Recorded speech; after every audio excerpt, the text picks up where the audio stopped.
Guten Tag, ladies and gentlemen. This is Tim Ferriss, and this is another edition of the Tim Ferriss Show. I'm going to start off with one of my favorite quotes, and I might do more of this if you like it, each episode leading with one of my favorite quotes. And this quote is from Lucius Annaeus Seneca, often abbreviated to Seneca, and it is, "Anger is an acid that can do more harm to the vessel in which it is stored than to anything on which it is poured." Very, very true and very fortune cookie-like, but Seneca was eminently quotable for that and very criticized by his contemporaries in some cases because of it. My guest this episode is Sam Harris. People often ask me, what blogs do I read regularly? And what people do I admire as writers? And one of them is certainly Sam Harris. His blog is incredible. You can visit him online at samharris.org. He is a PhD in neuroscience, and he's also a very well-known writer. He has authored several New York Times bestsellers, including The End of Faith. He has written shorter books like Lying, which is a short treatise on lying and the implications of lying, how to get around it, which I was a proofreader for. I'm very honored to be a proofreader for. And he is a very controversial fellow. I find many of his views not to be as controversial as they are when misunderstood, but in this episode we talk about everything from psychedelics to drug use to religion to spirituality, everything in between. There are many topics that we would like to discuss in an episode 2 or a continuation of this, so please let me know, let Sam know at samharris.org on Twitter if you like this, and we will do more of it. Hope you enjoy. Thanks for listening. Optimal minimal. At this altitude, I can run flat out for a half mile before my hands start shaking. Can I ask you a personal question? Now would seem an appropriate time. What if I did the opposite? I'm a cybernetic organism, living tissue over metal endoskeleton.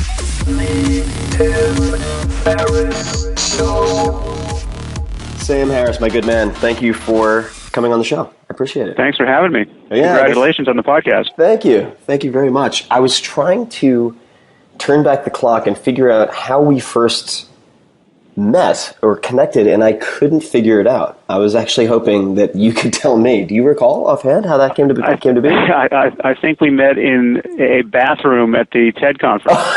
Oh my God, that's right. Yeah, it's one of those awkward moments where you both leave the urinal and then have to introduce each other. I'd totally forgotten about that. Yeah. That is a memory. How did I forget that? That makes me worry about my sort of cognitive health. The decision whether you shake hands or not at that point is it was extremely awkward, yet at the same time exciting, which is not the appropriate emotion to have in the men's room, because I'd been a fan of your work for so long, and I was at this extremely surreal semi-celeb dinner where I was clearly not the celebrity in the same restaurant, and the desserts, I remember this is part of the reason I could have been off, were brownies that were loaded with all sorts of substances that were not supplied by the restaurant itself. Right. I missed that dinner. Yeah, you're right. May have been the dinner you were meant to attend. Well, I'll try to get this train back on the rails. For those people who may not be familiar with your work, and of course I will provide a lot in the show notes, but I'd love to know how you currently answer the question, what do you do? If you get that question at a cocktail party or elsewhere, what do you say? Is it writer or is it something else? Yeah, well, I'm mostly a writer. My background is in neuroscience and philosophy, and I still have a toe in the water of doing research neuroscience. I'm collaborating on a fMRI study with a friend at USC right now, which is actually a follow-up on work I did for my PhD on belief formation. So depending on the context, I'm a scientist, but mostly I think of myself as a writer, and my interest in neuroscience has always been, from the get-go, was always philosophical and always purposed toward writing and thinking about the human mind, and so it was never clear to me that I wanted to be a full-time research scientist. It was always my motive to just be able to understand and interpret the work of the 30,000 plus neuroscientists who are working at this moment, and use that to change our thinking about the nature of human subjectivity and all of the all of the ways in which those changes would affect public policy and how we conceive of a good life and how we think we should be living and what sort of institutions we create, etc. So it's certainly author first in terms of how I show up most of the time. And these are very big topics, of course, and very controversial in some cases. And we're going to touch on a lot in this conversation. We've had some great dinners. We'll talk about free will. We'll talk about spiritual experience, what that means, especially in the context of science. We'll talk about guns, which, like, just to add, if you didn't have enough controversy already, just to add that to the mix. But let's talk about the fMRI. I've spent a little bit of time at the Sandler Neuroscience Lab in the last 6 months or so with the Ghazali team, the Adam Ghazali team, looking at fMRI. Mm-hmm. What are you looking at in this current or upcoming study? What's the subject? Well, the first work I did with fMRI, and this was part of my and maybe you could explain to people what an fMRI is also. That might be helpful. Yeah, well, it's the same scanner you go into to get an MRI, a structural scan of any part of your body. So the scanner is the same, but then there are pulse sequences that allow you to track blood flow changes in the brain with this same scanner. So you get an anatomical image of the sort you would get of your brain if they were looking for some evidence of brain injury or disease.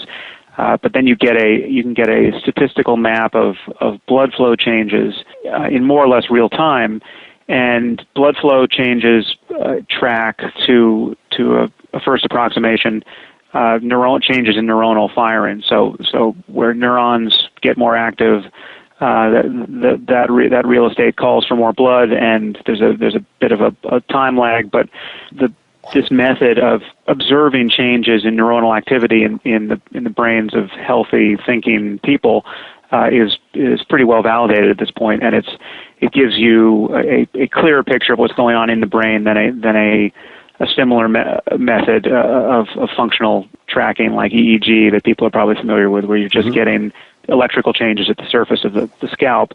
That's very hard to use to localize what's actually going on inside the brain in various structures. So fMRI and PET are really the best ways to get a good local picture of changes in blood flow. And so I did, for my PhD work at UCLA, I studied belief and disbelief and uncertainty, and looked at what was different about a brain that believed a proposition like 2 + 2 = 4, versus a brain that disbelieved a proposition like 2 + 2 = 5, and then compared both of those states to just frank uncertainty. Whether you give someone an equation they can't solve, and they know they can't solve it, and they just don't know whether it's true or false.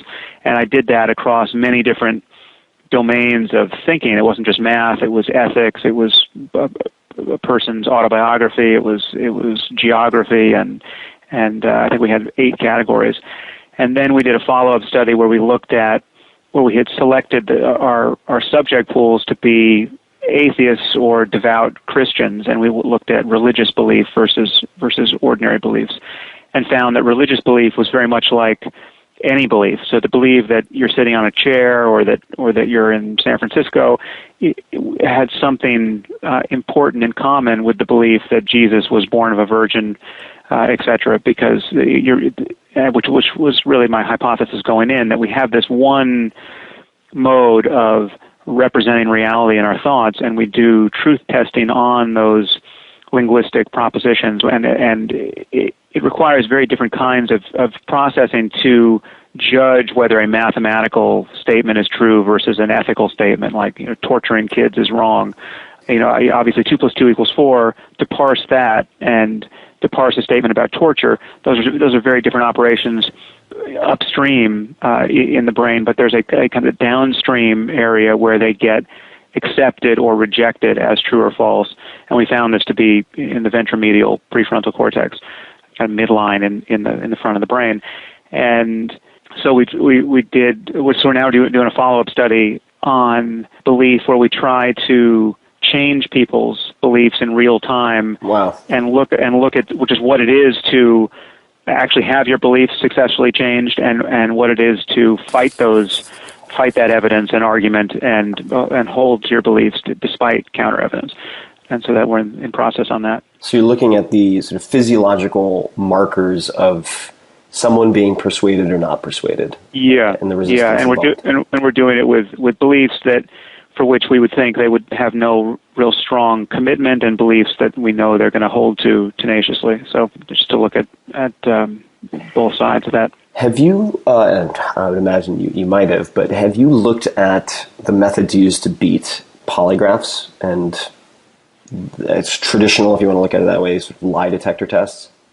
Yeah, well, the problem with traditional lie detectors is that they just were not valid science. I mean, they're not based on, they're not tracking deception, they're tracking anxiety in a sense, right. and then physiological arousal in a very peripheral sense. They're not even, we're not talking about brain imaging, we're talking about whether somebody's palms are sweaty. Right. And so there are many tricks to beating traditional polygraphs, but the fundamental problem is that they just were going to be beaten by happenstance anyway. You're going to have truth tellers who were found to be liars, and liars who were found to be truth tellers just because the methodology isn't valid. And the National Science Foundation at some point, it's about 10 years ago, I think, came out and just said this is phrenology. You know, this is not science, and no important decisions should turn on this.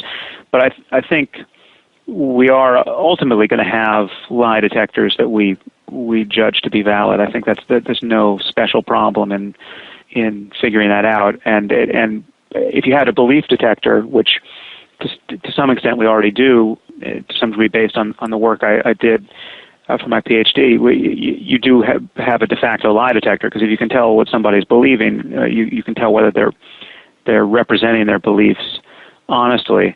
But there are problems with neuroimaging-based lie detection, and certainly fMRI is incredibly sensitive to motion. So, you know, if you didn't want to cooperate with the process, you would just have to move a little too much, and you'd screw up the data completely. Right. So it's a work in progress. Do you have any opinion? Of course, you and I have talked about lying quite a bit, given that you wrote a book called Lying, and I read an early draft of that. It's a fantastic short read, and I'm wondering if you have any opinion on micro-expressions or analysts who are paid very, very large sums of money to watch, for instance, earnings announcements of public companies to determine what is true, what is not, what might be an exaggeration or not. Do you have any thoughts on that subject? That's interesting. I didn't know people were doing that. I didn't know analysts were or entire companies dedicated. VCs were subjected to that kind of scrutiny. But that's based on Paul Ekman's work on microexpressions, and it's very interesting. I don't know that anyone gets reliably good enough at it to be relied upon by others. I remember Paul Ekman was saying that the people who we think are good at detecting lies are basically at 60% or whatever, and most people are just a chance.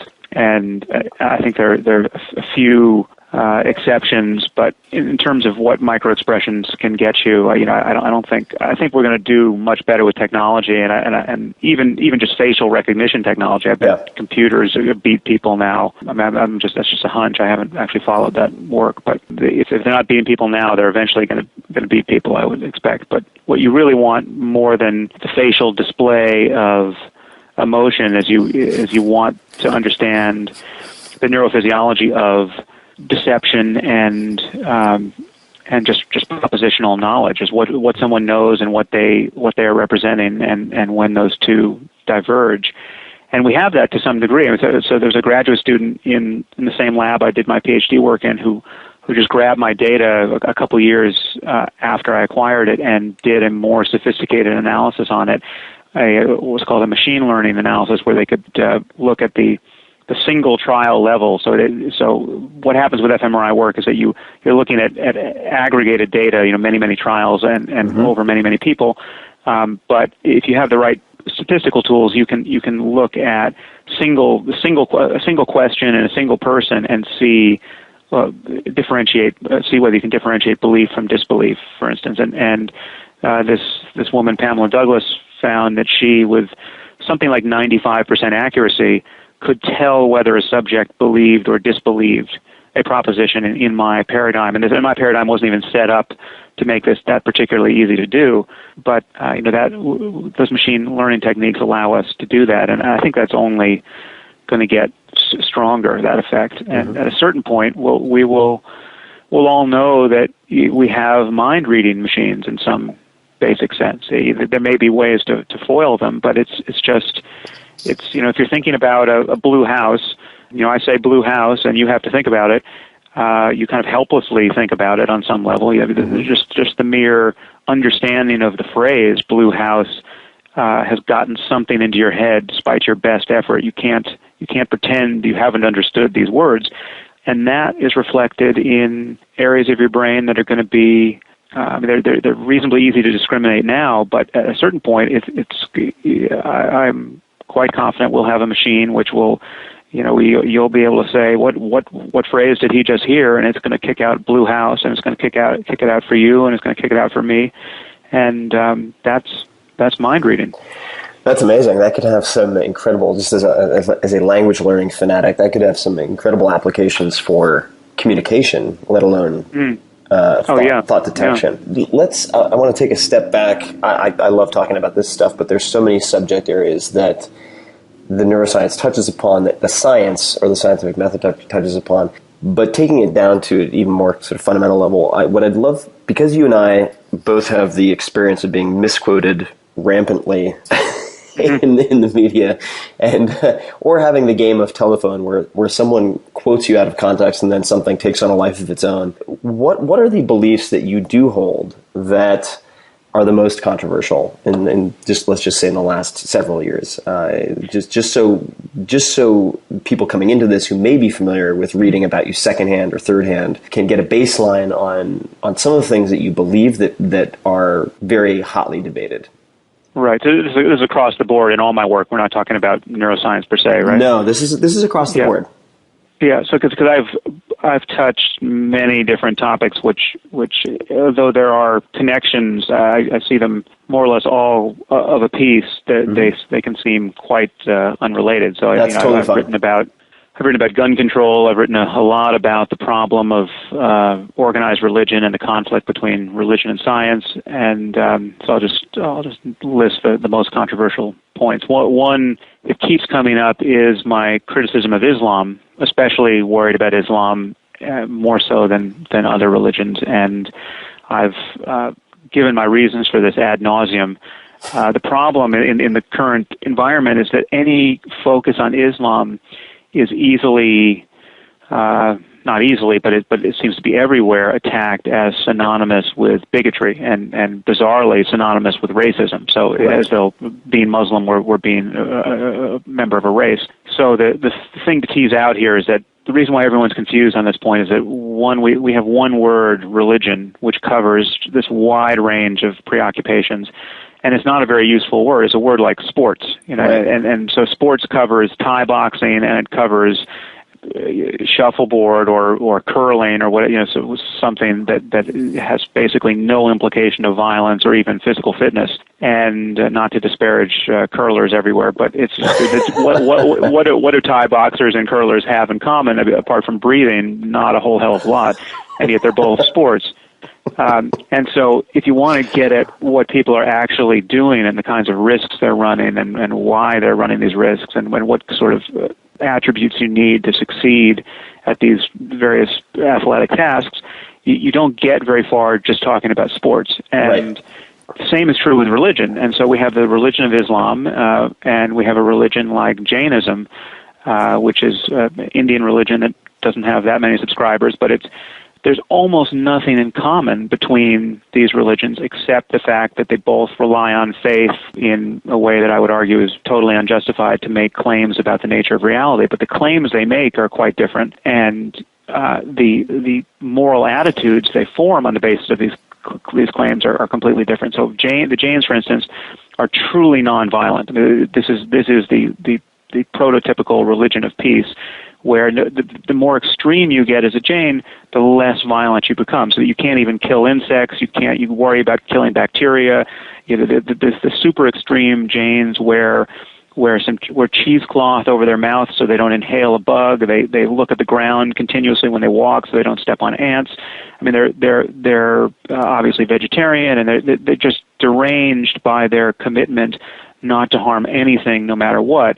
Now, those people are not going to become suicide bombers. No matter how we mistreat the Jains, they're not going to start flying planes into our buildings, and they're not going to form a death cult that worships martyrs. It's just not going to happen. It's just right. You can't make sense of it in light of their core beliefs. Well, it's antithetical to the core doctrine.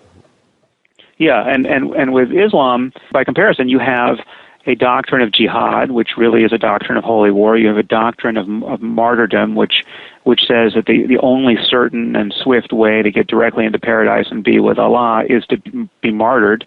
And it's incumbent upon every Muslim to defend the faith with violence when the faith is attacked. And it's not an accident that people think that cartoonists and novelists should be murdered for blaspheming and that apostates should be killed, because the penalty for apostasy under Islam really is death. So, if I convert to Islam today and tomorrow I say, I just took another look at the Quran and it's just total bullshit, I'm deconverting right now, the penalty for that is death. And there's no one who can tell you that it isn't except those who are ignorant or lying about the faith. So it's totally rational to be concerned about Islam at this moment in a way that one isn't concerned about Jainism or Buddhism or Mormonism or any other religion. And given the level of white guilt in this world and our understandable commitment to pluralism and multiculturalism, and our guilt over the crimes of or the errors we have made in our own foreign policy and the previous crimes of colonialism, it's so easy for people to claim that a criticism of Islam is tantamount to bigotry or racism, and they get away with it in every liberal newspaper on earth at the moment. They've almost successfully made it impossible to parse this issue, and it's a huge problem. So that's the first thing that's hugely controversial in my bio, and then wrapped up in that are lies about positions I've taken. So, for instance, in my first book, The End of Faith, I talk about essentially the game theoretic problem of nuclear proliferation and the possibility of nuclear war. And this is very brief. It's like 2 paragraphs. I talk about how we had this doctrine of mutually assured destruction with the Soviet Union, and that worked because no significant number of people on either side were eager to die and get to paradise. And I said that we're not going to be able to have a doctrine of mutually assured destruction with a regime that has long-range nuclear weapons that can reach the major cities of the United States and Europe, that is peopled by essentially the Taliban or Al-Qaeda or the psychological equivalent of the 19 hijackers. If we are in the presence of people who we are sure are really ready to be martyred, and they love death as much as we love life, and we believe that that's who we're in the presence of, and they now have this technology, then the first use of nuclear weapons becomes a matter of life and death, and it's just an obscene situation for us to wander into, and we have to anticipate it. Now, that all got summarized by some very unscrupulous people as, I call for an immediate first strike on the entire Muslim world, and I'm eager to kill 500 million people. And there's some people like real journalists like Chris Hedges, or people who used to be real journalists, who have gone around telling people that I have called for a nuclear first strike on the Muslim world, which is absolutely untrue. But I don't think there's a comment thread on me anywhere that doesn't have somebody in it saying this guy wants to drop nuclear bombs on 100 countries.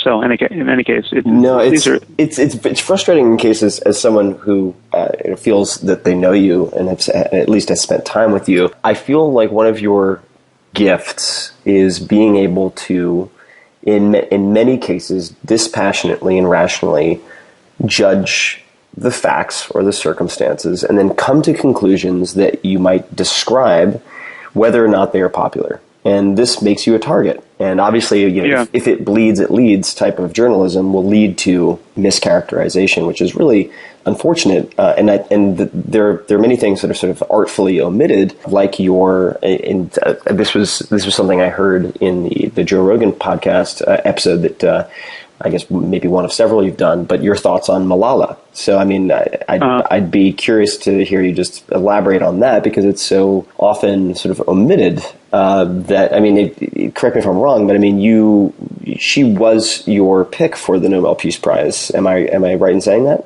Or would it? Oh, yeah. She deserved it more than almost anyone I could think of, but I think it's also a very good thing she didn't get it, because her security concerns would be even worse as a result. It's amazing, and these are things that people don't want to really reflect on, but when she was nominated for the Nobel Peace Prize, her popularity in Pakistan went way down, and the Taliban has kept asserting that they're going to kill her, and she would be even more of a target had she won it. But yeah, no, I said she was the best thing to come out of the Muslim world in 1,000 years. I think she is just an absolute hero, and someone who deserves all of the celebration she's received. It's just this is the thing that reveals what's so crazy about this whole Islamophobia meme. This idea that criticism of Islam is tantamount to some kind of bigotry or an animus against Muslims as people. So everything I say about Islam is I'm saying about the doctrine of Islam and its consequences on the behavior of people and their thinking. But this has nothing to do with being bigoted against Muslims as people, and certainly not bigoted against dark-skinned people or Arab people. And one of my main concerns about Islam is the amount of suffering visited upon Muslim women throughout the developing world. So people like Malala, she was shot in the head by a Taliban gunman for the crime of going to school. And what scares me about that situation so much is that in most circumstances you think, well, any guy who could do that must be a psychopath. He must be some guy like James Holmes or Adam Lanza or one of these spree killers we have here who represents nothing other than his own psychopathology. But that's not true. I don't know anything specific about this Taliban gunman, but what I know is that it's statistically impossible that all jihadists are psychopaths. And we know enough about the biographies of many of these men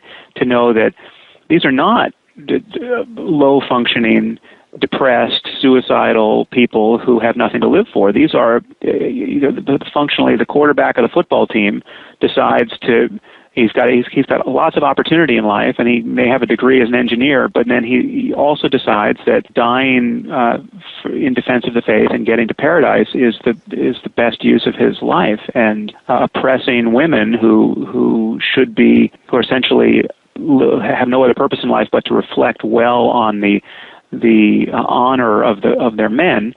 Oppressing them is a totally rational thing to do, and a necessary thing to do. And so, yeah, I think Malala is a great symbol and deserves all the praise she's gotten.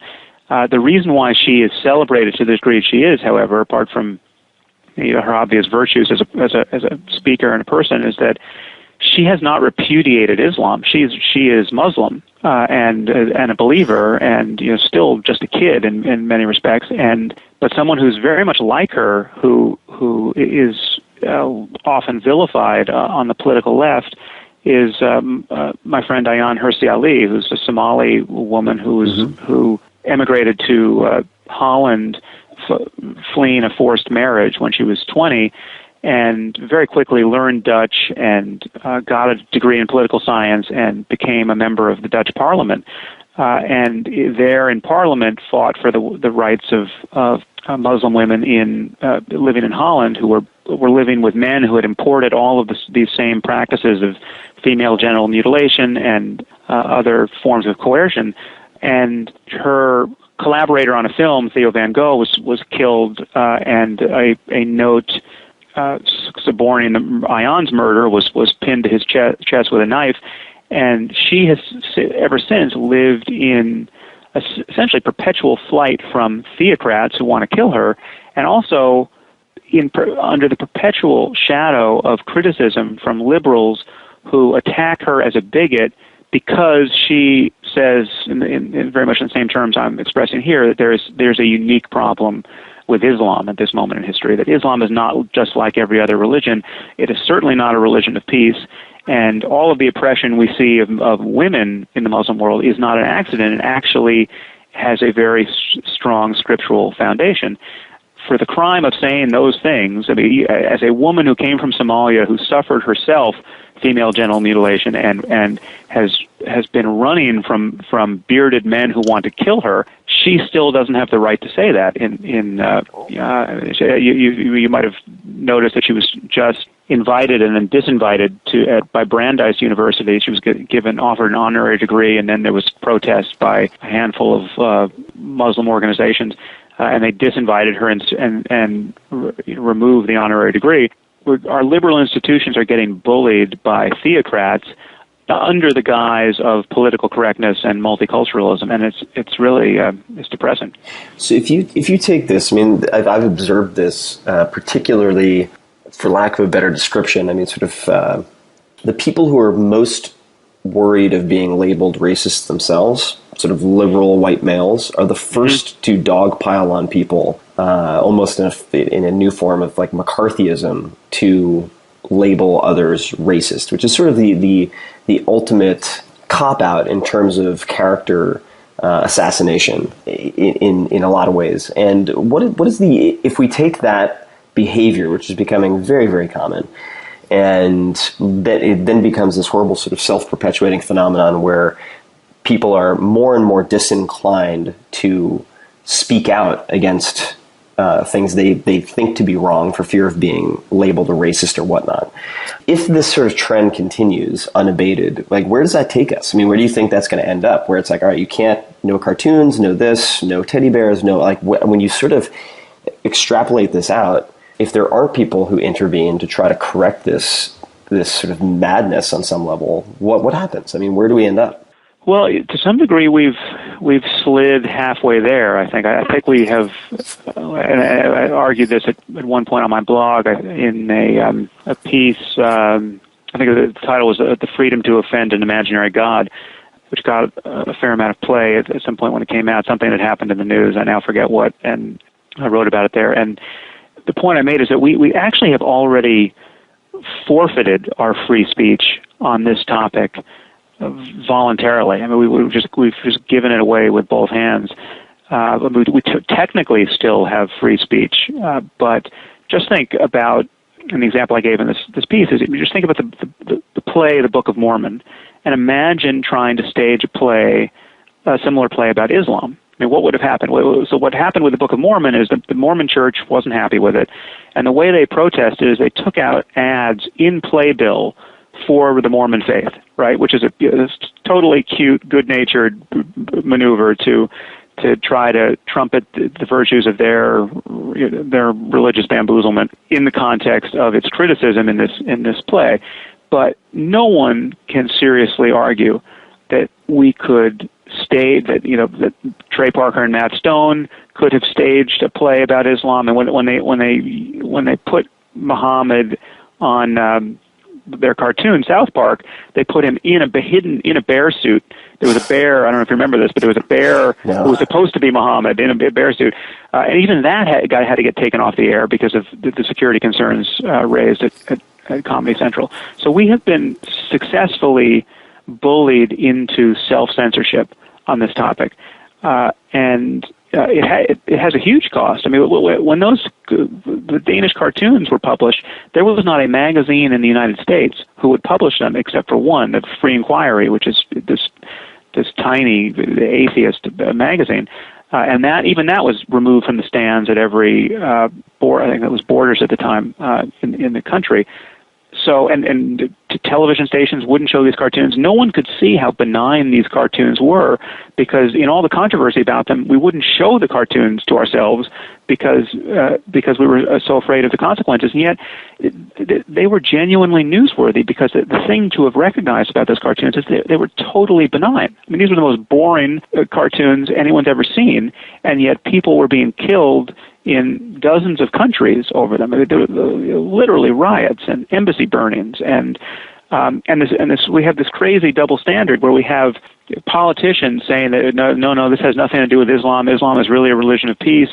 And yet at the same politicians at the same moment are beefing up security on their embassies and closing embassies and taking heroic measures not to be the object of violence that they know is coming because of how fanatical millions upon millions of Muslims are in dozens, scores really, of countries. And this self-censorship is not just happening in the developing world or in Europe that arguably has a more radicalized Muslim population. It's happening in the States, and it's just a huge. I mean, so I have security concerns. They're nothing like someone like my friend Ayan's or Malala's, but it's just people see what a hassle it is to deal with the consequences of making sense on this issue, and the hassle ranges from real security concerns where you have to take steps, not to get injured or killed, to just the hassle of being criticized as a racist by people who haven't thought this through, or people who are just cynically using that angle to defame you. Got it. No, that makes sense. I want to shift gears just a little bit because they're all, a lot of these are very interrelated. There's the sort of anti-religion, it's a canon of work that you have, which you're very well known for. But and correct me if this quote is incorrect, but there's a quote here that is, quote, "There's nothing irrational about seeking the states of mind that lie at the core of many religions. Compassion, awe, devotion, feelings of oneness are surely among the most valuable experiences a person can have," end quote. Assuming that's true, and you and I have, of course, talked about altered states, and you've written about altered states, I'd love to just dig into that expression, or that quote, rather, and look at the alternate approaches that you've perhaps explored or researched related to achieving some of these valuable states. Mm-hmm. Yeah. So in the beginning of my career, as you point out, I spent a lot of time criticizing religion and criticizing it for its obvious harms, and but one of its harms that's not so obvious is that it keeps us talking about this positive end of human experience, the self-transcendence and highly normative states of consciousness in first century or 7th century terms, and most people most of the time think that the only way to capture, quote, spiritual experience and one's interest in it and the ways in which one would explore it is to some degree indulge the myth-intoxicated language of the Iron Age. There's just no way to talk about it otherwise. Science hasn't given us the tools to talk about it. Secular culture doesn't give us the tools to talk about it. And so we're left talking about being Christians and Muslims and Jews and Buddhists and organize our lives around those really incompatible, the incompatible truth claims and doctrines that you find in those religions. And people, very smart people who are secular in every other way, think there's no alternative to that. And so one of my main interests now is in articulating an alternative, because clearly there are extraordinary experiences that people have, and many of these experiences do lie at the core of many of our religions. And so, to take Jesus as an obvious example, and who knows who Jesus actually was, and what is historically true in the New Testament. But let's just say, for argument's sake, that there really was a guy who loved his neighbor as himself and had this extraordinarily charismatic effect on the people around him, and bore witness to this possibility of a kind of radical self-transcendence. Well, that whatever's true there is deeper than Christianity, and it's not reducible to Christianity. In fact, Christianity has to be a distortion of that truth, and we know this because Jesus isn't the only person who's had that experience. There's the Buddha and the countless contemplatives through the ages can attest to this experience of, for lack of a better phrase, unconditional love, and that has some relationship to what I would call self-transcendence, which I think is even more important. And so there's this phenomenon that's clearly deeper than any of our provincial ways of talking about it in the context of religion. And so it's a deeper truth of human psychology and the nature of consciousness. And I think we need to explore it in terms that don't require that we lie to ourselves or to our children about the nature of reality, and that we don't indulge this divisive language of picking teams in the religious in the contest among religions. So my next book that's coming out in the fall is called Waking Up: A Guide to Spirituality Without Religion, and it's about the phenomenon of self-transcendence and the ways in which people can explore it without believing anything on insufficient evidence. And one of the principal ways is through various techniques of meditation, mindfulness being the I think the most useful one to adopt first. There's also the use of psychedelic drugs, which is not quite the same as meditation, but it does, if nothing else, reveals that the human nervous system is plastic in a very important way, which means your experience of the world can be radically transformed. You are tending to be who you were yesterday by virtue of various habit patterns and kind of physiological homeostasis and other things that are keeping you very recognizable to yourself. But it's possible to have a very different experience, and it's possible to do that through pharmacology. It's possible to do that through some kind of crisis, or it's possible to do it through a deliberate form of training like meditation. And it's I think it's crucial to do because we all want to be as happy and as fulfilled and as free of pointless suffering as we can possibly be. And all of our suffering and all of our unhappiness is a product of how our minds are in every moment. And so if there's a way to use the mind itself to improve one's capacity for moment-to-moment well-being, which I'm convinced there is, then this should be potentially of interest to everybody. So a couple of quick questions on all of those subjects. So the first I'd like to touch on meditation. I think we can probably touch on this briefly. Is something we've discussed before.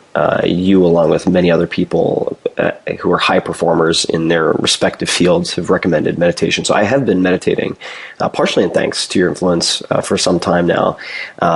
Is it safe to say that the meditation that you most frequently recommend to novices is Vipassana meditation, or is that okay? Got it. Why is that? I mean, I've experimented with a number of different types: transcendental meditation, Vipassana, of course, and have taken a number of courses. Why that selection? Why that choice? Yeah, it has a few obvious strengths that are actually not shared by any other technique I know of. The first is that it needn't presuppose any belief about anything. I mean, you don't have to develop a fondness for the iconography of Buddhism. You don't have to care about the Buddha. You don't have to believe in rebirth or karma, none of the doctrine of Buddhism need be adopted in order to get the practice off the ground, and never need be adopted if it never makes any sense, which much of it doesn't. You don't have to become a Buddhist to do this, and you don't have to add anything strategically to your experience as a mechanism by which to meditate. So you're not adding a mantra, you're not visualizing something that isn't there, you don't have to look at a candle flame or do anything to your environment to by way of artifice to create the circumstance of meditation. All you're doing is paying exquisitely close and non-judgmental attention to whatever you're experiencing anyway. So, and the first technique you use to be able to train that capacity is to focus on your breath, which you always have with you, and is just an easy object to focus on. But it doesn't even have to be the breath. I mean, mindfulness is just that quality of mind which allows you to pay attention to sights and sounds and sensations and even thoughts themselves, without being lost in thought and without grasping at what is pleasant and pushing what is unpleasant away. So just being wide open to the next sensory or emotional experience that comes careening into consciousness. That is mindfulness. And so in some sense, it's not even a practice. It is just the state of not being distracted and being aware. And you have to. It feels like a practice in the beginning because it's hard to do. We're so deeply conditioned to be lost in thought and to be having this conversation with ourselves from the moment we wake up to the moment we fall asleep. There's just chatter in the mind, and it's so captivating that we're not even aware of it. I mean, we are essentially in a dream state, and it's through this veil of thought that we go about our day and perceive our environments. But we're just talking to ourselves nonstop, and until you can break that spell and begin to notice thoughts themselves as objects of consciousness just arising and passing away, you can't even pay attention to your breath or to anything else with any kind of clarity. And so initially you have to develop some concentration and get mindfulness tuned up so that you can pay attention. But once you can pay attention, it doesn't matter what you pay attention to. There's nothing in principle that is outside the meditation practice. There's nothing that's in principle a distraction. You don't need a quiet environment. You can have loud construction noises going across the street, and that's just as good a circumstance for meditation as anything else. And so those are the main reasons why I think it's in terms of being designed for export outside of Buddhist culture or religious culture generally, and becoming a tool for our intellectual lives in a secular scientific context. I think there's nothing like it. What resources would you suggest for someone who wants to try to educate themselves or dive in as a novice in terms of books, resources, websites for mindfulness and meditation? Yeah, well, I give a few on my blog. I wrote an article a couple years ago entitled "How to Meditate," and if people Google that, they'll see I link to a few books, and I tell people where they can go on retreats, and so I briefly describe the practice. I also have there's a couple of guided mindfulness meditations I've put on SoundCloud, which are on my website as well. So people can, and there are other guided meditations out there that people can use, and in the beginning, people find that very helpful to have somebody's voice, essentially reminding them to not be lost in thought every few seconds. It's because what happens in the beginning for people, and this happened to me in my practice for at least a year. I think it was a year before I went on intensive silent retreat. I was just sitting for an hour a day or so, just on my own. I was 20 or so, and essentially I was just sitting cross-legged and thinking. It's so hard to notice that you're lost in thought, but by tendency you're just not going to notice it. And so in the beginning, people think they're meditating and they're really just lost in thought. And it wasn't until I did my first 10-day Vipassana retreat where I broke through and connected with the practice in a way where I realized, wow, that was all of that has preceded this was really my thinking I was meditating and not meditating. And there are other landmarks along my journey that are like that, where there was a shift where I realized, wow, what I thought was happening really was not happening as I thought it was. And it's a very common experience. And so in the beginning, using a guided meditation can help cut through the chatter in a way that many people can't summon on their own. Related to cutting through the chatter, people ask me, well, let me take a sidestep, which is people ask me, what blogs do you read? And there really aren't many blogs that I read consistently, aside from a handful. And partially, I read your blog and the posts you put up because they're like feature magazine articles in many cases. And there's one you wrote in 2011 called Drugs and the Meaning of Life. And you've written about this subject before.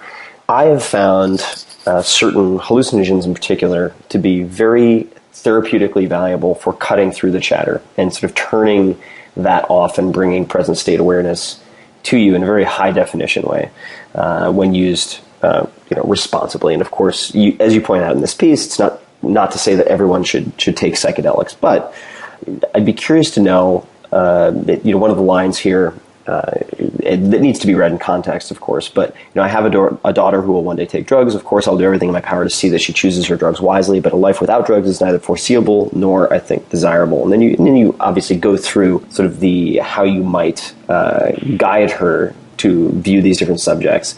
And one of the closing lines in this paragraph is, but if she does not try psychedelic like psilocybin or LSD at least once in her adult life, I will worry that she may have missed one of the most important rites of passage a human being can experience. And I agree with this. I'd be curious to hear sort of what particular drugs or psychedelic substances you found most therapeutically valuable in your own life, and how you suggest people think about this. Obviously, there are, you have to put the potential legal ramifications in perspective also, but what have you personally found most valuable and how so?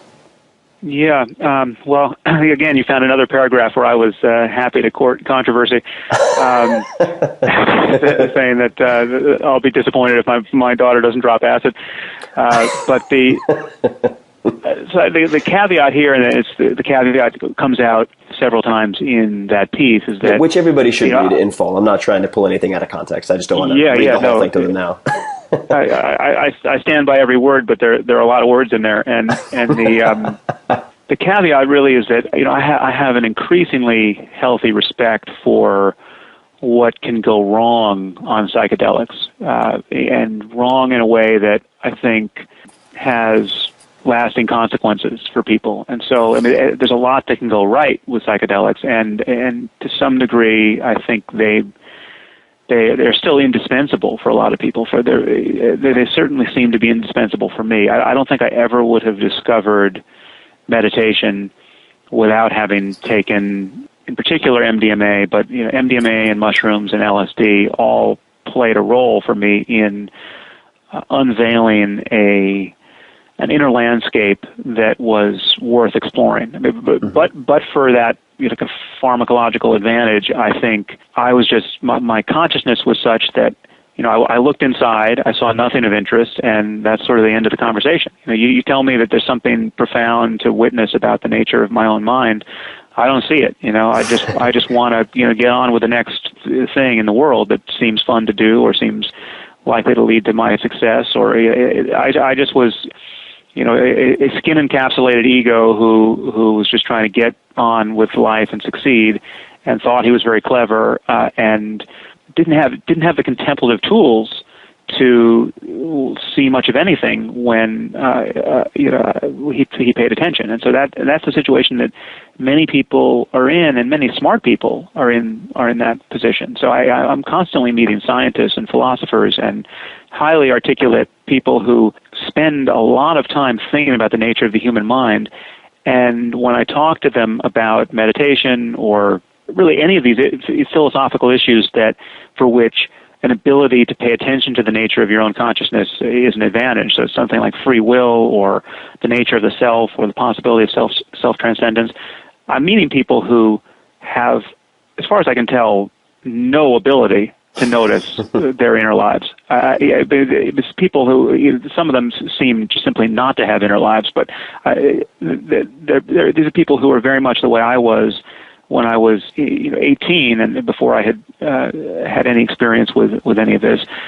There's just, you're lost in thought and you don't know it, and that phrase lost in thought means nothing to you, and you don't have the tools by which to do anything with it, even if it meant something to you, and there's just nothing. You're cognitively closed to the data, and the data are there to be found. The most important point of which is the self you think you are is an illusion. This sense of being a self riding around in your head, this feeling of I, this feeling that everyone calls I, is an illusion that can be disconfirmed in a variety of ways. It can be, its boundaries can be transformed in ways, or it can be completely cut through and vanish for a moment or a minute or potentially for the rest of one's life. And so it's vulnerable to inquiry, and that inquiry can take many forms. But the unique power of psychedelics is that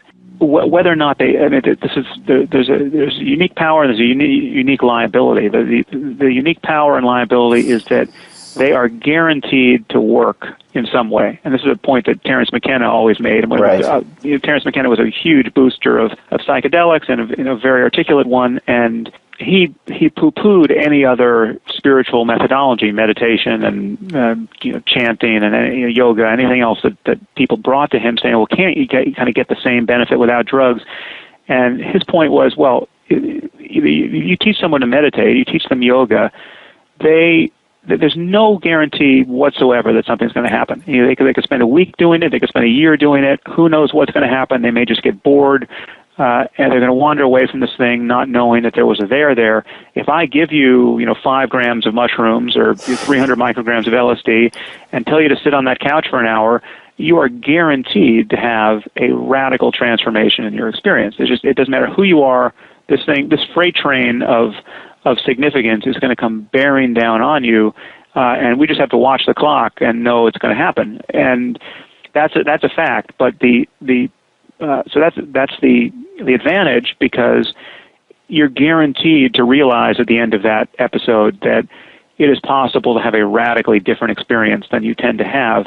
And if you have a good experience, you're going to realize that human life can be just unutterably sublime, that it's possible to feel at home in the universe in a way that you couldn't have previously imagined.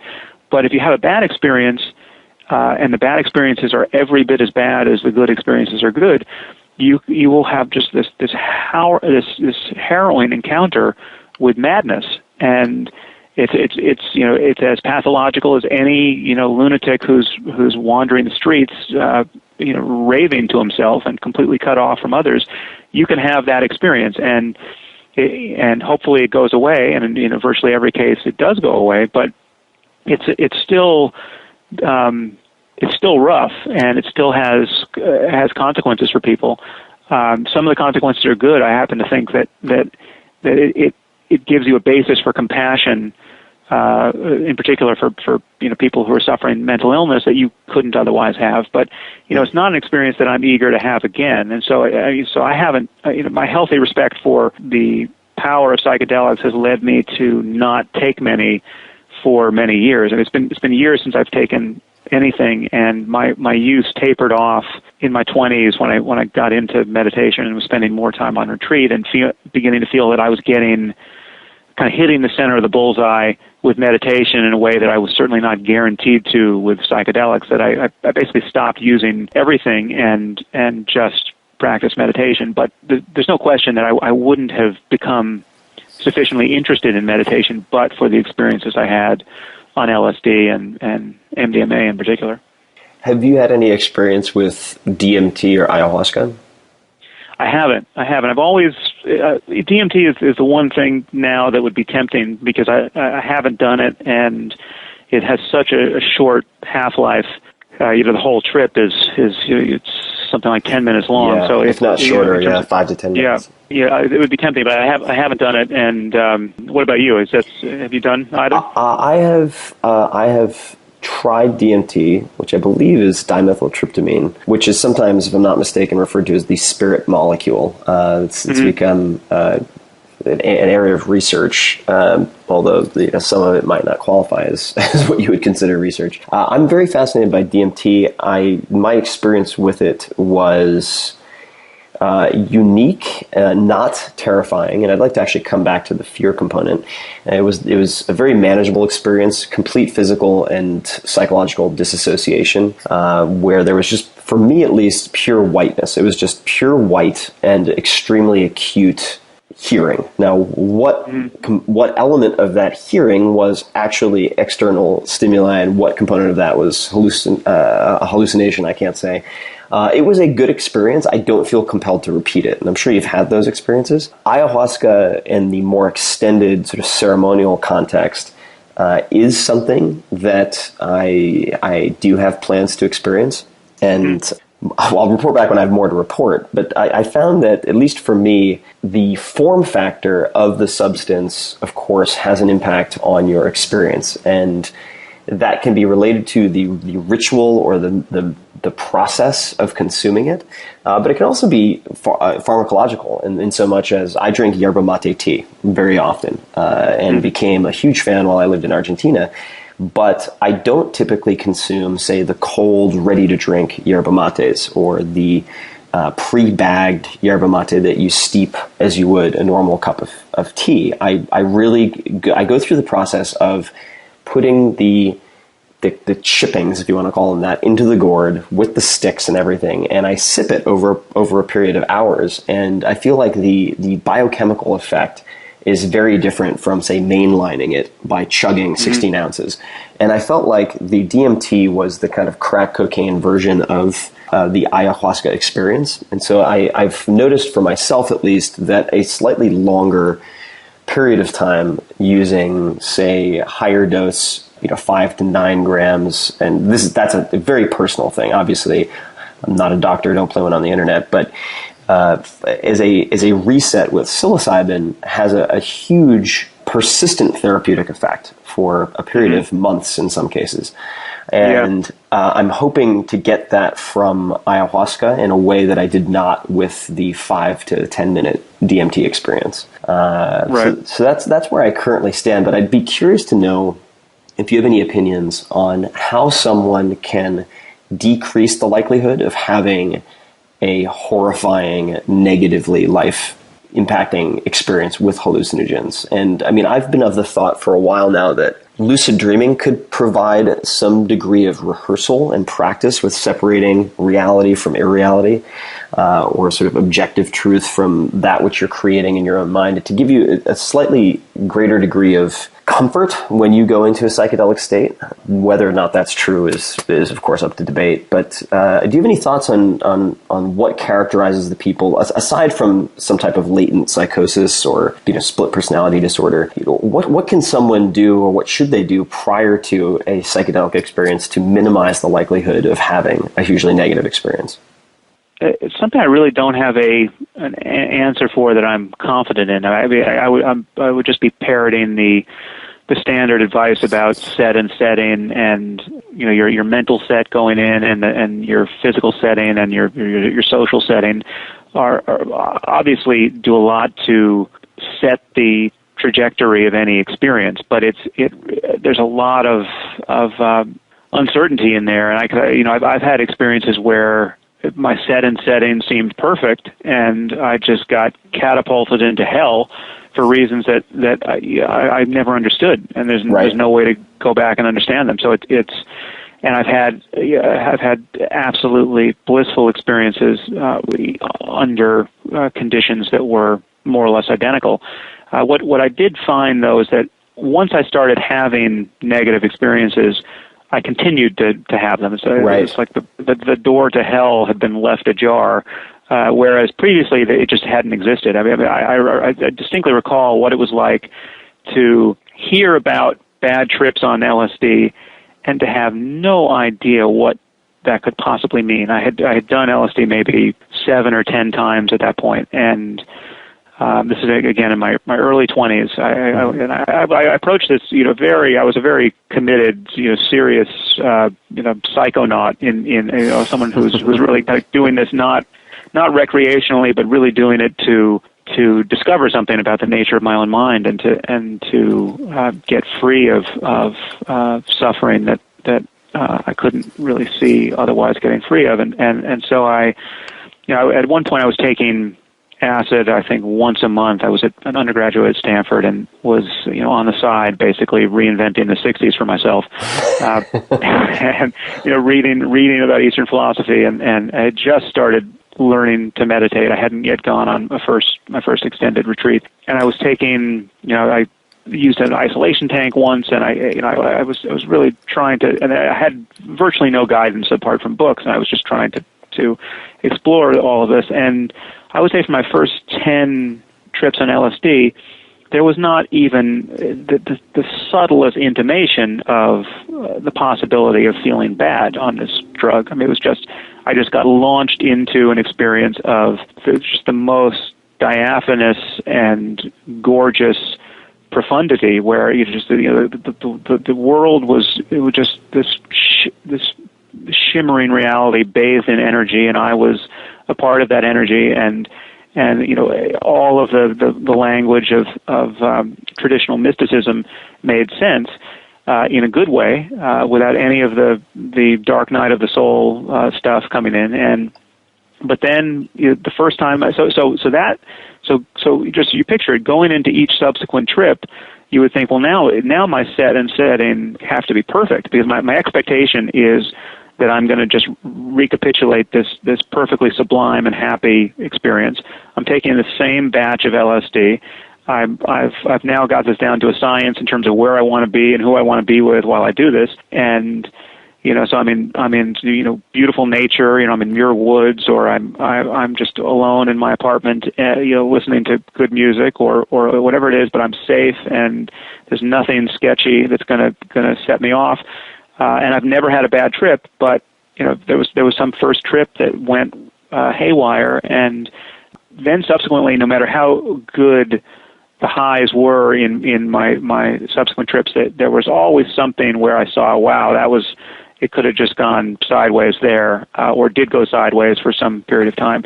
And then it just, the costs began to seem potentially too high for me, and the upside, I felt like I'd already gotten the benefit of essentially having advertised to this possibility of being much wiser and happier than I tend to be. And so then I just decided I would go at it through another door of meditation. But like you, I felt that the half-life of the positive effect of these good experiences was on the order of weeks and months. But I also felt that the half-life of the negative effects was just as long. So I had a bad trip, one bad trip, and I felt 3 months later I was still dealing with the neurophysiological consequences of that, and the interpersonal consequences. Was that LSD, or what was the substance? Yeah, that was LSD. Yeah, it seemed like it really seemed like a crapshoot. It just seemed like you're going to spin the wheel and see whether you're going to be a saint or a madman for the next 10 hours. And obviously you had a preference for which it would be, but not much control over which it would be. And the other issue for me with psychedelics is that what now I consider to be the crucial insight that is the center of the bullseye for what I would call a spirituality that is coincident with a 21st century psychology and secular science. The center of the bullseye insight comes to this point of the nature of the self and whether or not it's an illusion, and whether one can cut through that illusion at will. If when you look for yourself, you fail to find it in a way that is clear and compelling and frees you from the tyranny of your own thoughts and the suffering you were experiencing a moment ago. That's the center of the bullseye for me, and the ability to do that is available through the practice of meditation, and psychedelics don't address that issue in a precise way. I mean, you can be hurled past any self problem on the right drug and experience kind of this glorious freedom from self. But one thing that you get with that is that you get this understanding, which I think is a fallacious understanding, that somehow freedom is dependent upon altered states of consciousness. That unless you're seeing everything in Technicolor, or it's at the peak of the fireworks show, you're not going to be experiencing the most profound spiritual experience you can have, and certainly you're not going to experience it once you come back down and everything is normal again. But the insight into selflessness that you get through meditation is that ordinary waking consciousness, I mean, precisely the consciousness in which we're having this conversation, in which I can see my phone, and if you tell me to turn up the volume, I can do that, and then I can get my keys, and I can get in the car, and I can drive safely. Ordinary consciousness is already completely free of self, and that can be recognized. The place you want to be able to run that experiment is in ordinary waking consciousness. You don't need to be experiencing synesthesia for the first time on ayahuasca, and seeing, as Terence McKenna often describes, seeing people's meaning, visually beheld, and have a complete transformation of your sensory apparatus in order to experience the relevant loss of self. And so that's the other reason why I'm more focused on meditation than psychedelics at the moment. Well, that is a topic I would love to expand upon, maybe in a round two. I always enjoy our conversations. I want to let you get back to everything that you need to get back to. What I'd encourage everyone to do is read Sam's material directly. Listen to some of the debates or watch some of the debates. Go to samharris.org. The post that I referenced earlier, Drugs and the Meaning of Life, is one of many different articles that I would suggest checking out. Another one is The Riddle of the Gun, which maybe we'll get into next time we chat. But this is always fun for me, Sam. We need to hang out more. Yeah, likewise.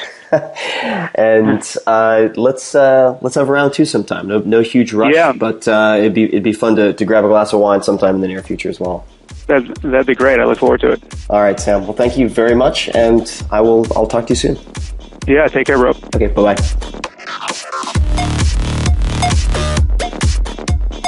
If you want more of The Tim Ferriss Show, you can subscribe to the podcast on iTunes or go to 4hourblog.com. FOURHOURBLOG.com, where you'll find an award-winning blog, tons of audio and video interview stories with people like Warren Buffett and Mike Shinoda from Linkin Park, the books, plus much, much more. Follow Tim on Twitter at twitter.com/tferriss. That's TFERRISS. Or on Facebook at facebook.com/Tim Ferriss. Until next time, thanks for listening.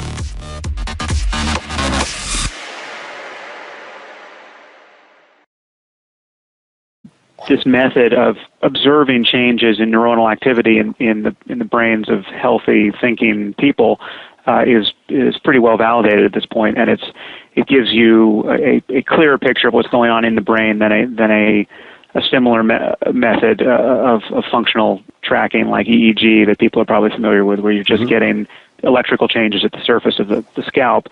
That's very hard to use to localize what's actually going on inside the brain in various structures. So fMRI and PET are really the best ways to get a good local picture of changes in blood flow. And so I did, for my PhD work at UCLA, I studied belief and disbelief and uncertainty, and looked at what was different about a brain that believed a proposition like 2 + 2 = 4, versus a brain that disbelieved a proposition like 2 + 2 = 5, and then compared both of those states to just frank uncertainty. Whether you give someone an equation they can't solve, and they know they can't solve it, and they just don't know whether it's true or false.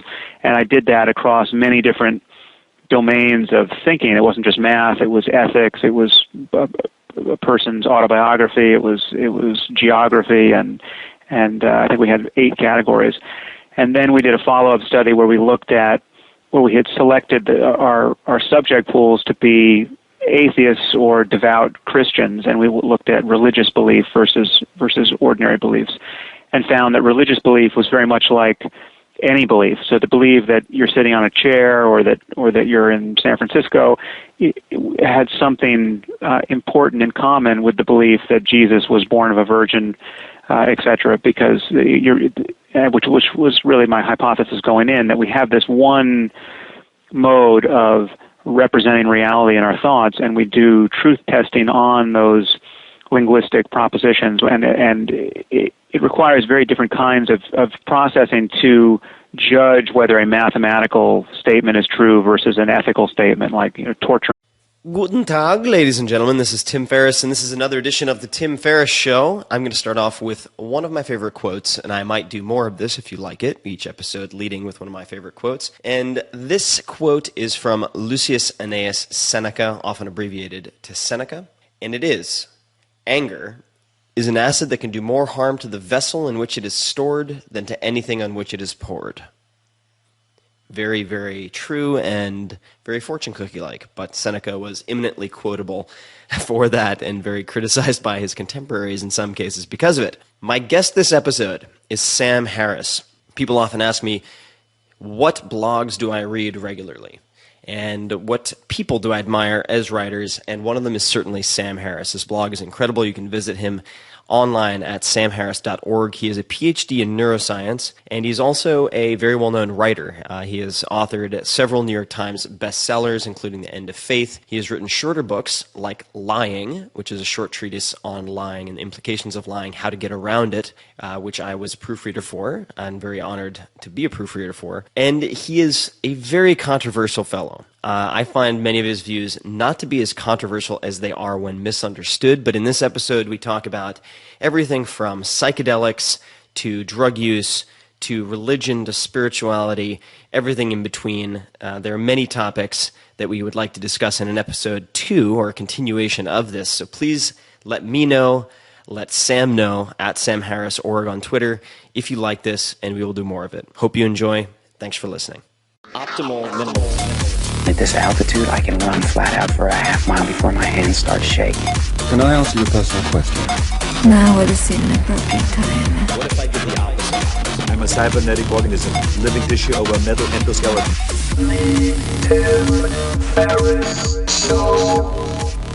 Sam Harris, my good man, thank you for coming on the show. I appreciate it. Thanks for having me. Yeah, Congratulations on the podcast. Thank you. Thank you very much. I was trying to turn back the clock and figure out how we first met or connected. It's my motive to just be able to understand and interpret the work of the 30,000 plus neuroscientists who are working at this moment, and use that to change our thinking about the nature of human subjectivity and all of the ways in which those changes would affect public policy and how we conceive of a good life and how we think we should be living and what sort of institutions we create, etc. So it's certainly author first in terms of how I show up most of the time. And these are very big topics, of course, and very controversial in some cases. And we're going to touch on a lot in this conversation. We've had some great dinners. We'll talk about free will. We'll talk about spiritual experience, what that means, especially in the context of science. We'll talk about guns, which, just to add, if you didn't have enough controversy already, just to add that to the mix.